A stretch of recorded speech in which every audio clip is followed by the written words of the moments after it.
Today, how to destroy crippling loneliness in your life. Michael McLean, brassballsvideos.com. I am an ex-professional hockey coach, ex-amateur championship hockey coach turned 8-figure entrepreneur.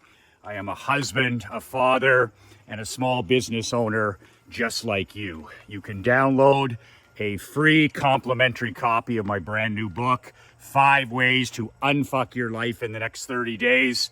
I wrote this 22-page book 2 months ago. It's my free gift to you at brassballsvideos.com. The link is in the description below.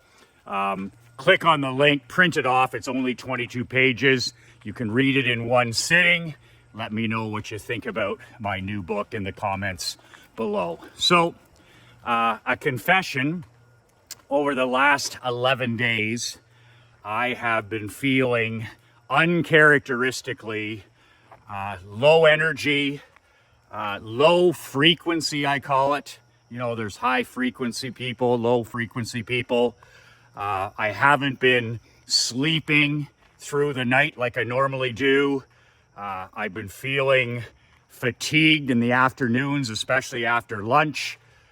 When I wake up in the morning, I wasn't feeling as on fire as I normally am. And, you know, the bad wolf, when we're like this, the bad wolf comes to visit us more often. I was eating clean. I've been eating clean. I've been getting in my steps. I've been taking care of myself. I've been getting my reading in. I've been getting my writing in. I've been drinking lots of water, and I've been doing all the right things. I've been violently consistent, but I have not been myself. I've just been feeling like if 0 to 10, with 0 being, you know, dismal and 10 being your best day, I've had almost 11 days of just blah, you know, 5.5 to 6. And I haven't felt like this. I don't know when I ever felt like this.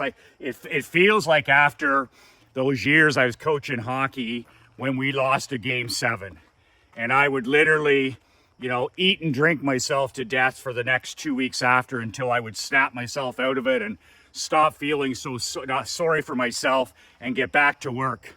But just something like a I don't know, almost a cloud over me. So it's interesting. I was talking to my wife Krista about it over the last 2 to 3 days, and I said, you know, I just feel like a man on an island. My energy isn't as high. I'm not as motivated. I'm not as passionate about anything. And she said, where's your magic? And I have a saying.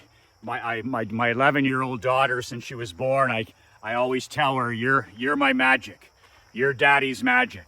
When I needed some magic in the hockey business after a tough loss, or the team needed some energy or some passion or some enthusiasm, I would always say, you know, sweetheart, we need some magic. Daddy needs some magic.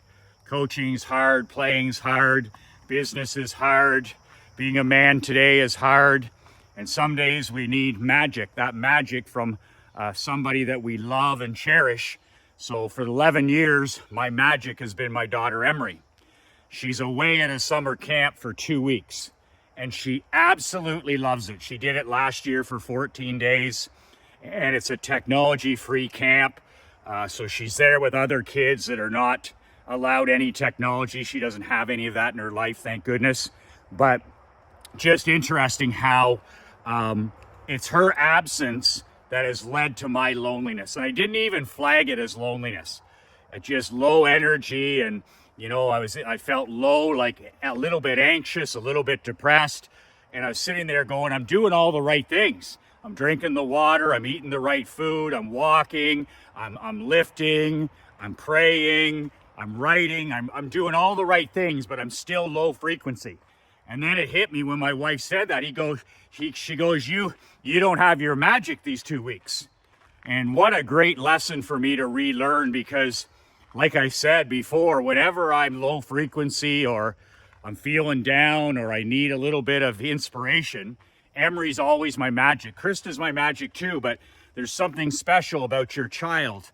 And it's just like I used to bring her in the locker room or bring her to practice or bring her or spend time with her before a game or go do something with her after a tough loss or whatever it was. And she would always bring me back to that high frequency man I need to be.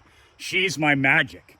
And there's times in our life when our magic leave and it takes time to adjust. And in this case, it's good for me because my magic's returning. And I feel so much for people that lose their magic when it's a partner, a husband or a wife or a child or an adult child or a teenager or a best friend. And then, you know, the magic isn't there, period. So I'm not complaining, I'm not whining, I'm just confessing that I couldn't figure it out. I was like, you know, everybody's telling me that I should be so excited because my wife's away for a week at a seminar in New Mexico and my daughter's away at camp. Oh, Michael, that must be great, bachelor heaven. And you know, it's so interesting because, you know, 25 years ago, I would have been, hell yeah. I would have been sitting on the dock, I would have been boating, I would have been golfing, I would have been, you know, doing what I do as a single man. But I mean, I'm a family man now. So, you know, my wife and my daughter, they're my magic. And I found myself over the last week and a half, especially with Krista gone and with Emery gone, is, you know, somebody'd ask me, how's it going being a bachelor? And I'd be candid, I'd say, I don't like it. I don't like it. Like, it was okay the first couple of days and, you know, sitting and reading and stuff. But I'm like, I don't like it. I'm a badass family man. And I've worked like 40 years to get to this point where I've married the woman of my dreams. I've got a healthy and happy daughter. We live where we want to live. Half the year in Naples, half the year here on the lake in Canada. Why would I ever want to escape from that? And that was like, wow. It's like, you know, I was suffering from simple loneliness, and it can become crippling. It can become crippling if we stop doing what we have to do. And this is when people, they medicate, they escape, they fall into bad habits, whether it's gambling, whether it's alcohol, whether it's weed, whether it's pills, whether it's TV, whether it's anti-social media. It could be politics, it could be the news, and it's all escape from loneliness.